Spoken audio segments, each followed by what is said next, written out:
নমস্কার বন্ধুরা, নিত্যদিনের রান্নায় আপনাদেরকে স্বাগত। আজ আমি নিয়ে এসেছি টক দইয়ের রেসিপি। আমার সাথে টক দইয়ের রেসিপিটা দেখতে থাকুন। টক দই পাতার জন্য গ্যাসটাকে জ্বালিয়ে নিচ্ছি আর দুধটাকে আমি হালকা গরম করে নেব, মানে কুসুম গরম, যেটা হাত দেওয়া যাবে। দেখুন বসিয়ে দিয়েছি। দুধটা আমি আগেই গরম করে রেখেছিলাম ভালো করে ফুটিয়ে। এখন শুধু একটু হালকা তাতিয়ে নেব। দুধটা গরম হয়ে গেছে, গ্যাসের ওভেন থেকে আমরা দুধটা নামিয়ে নেব। দই পাতার জন্য আমি এই টিফিন কৌটোটা নিয়ে নিয়েছি।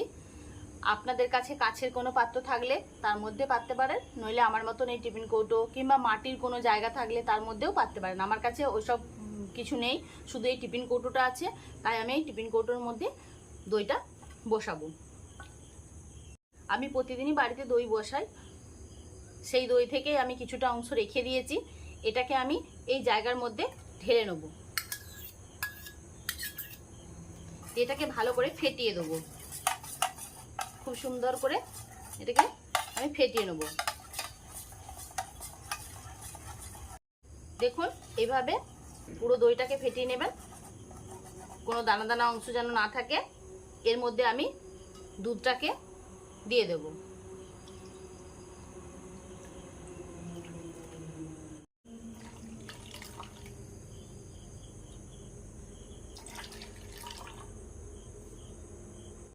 দেখুন এই জায়গার মধ্যে এই দুধটা ধরেছে, এটাকে আমি আর একবার এই চামচ দিয়ে নাড়িয়ে নেব।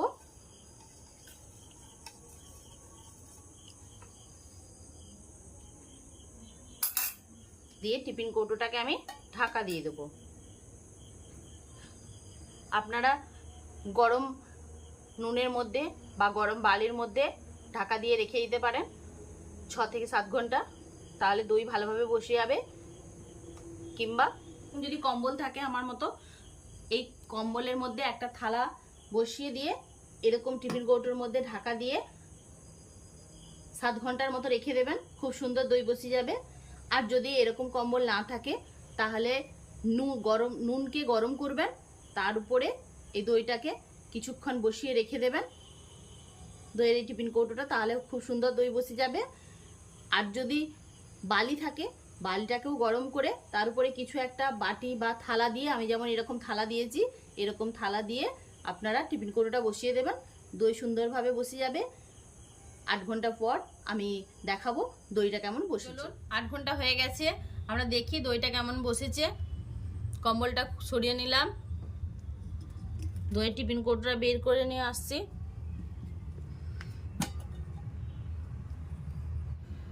দেখুন দইটা কত সুন্দর বসেছে। বাড়িতে এরকমভাবে টক দই বানিয়ে খান, টক দই স্বাস্থ্যের পক্ষে খুবই ভালো।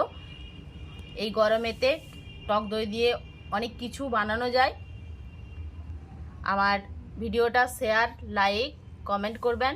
ইউটিউব চ্যানেল থেকে দেখলে চ্যানেলটা সাবস্ক্রাইব করে দেবেন, আর ফেসবুক থেকে দেখলে পেজটা ফলো করে দেবেন।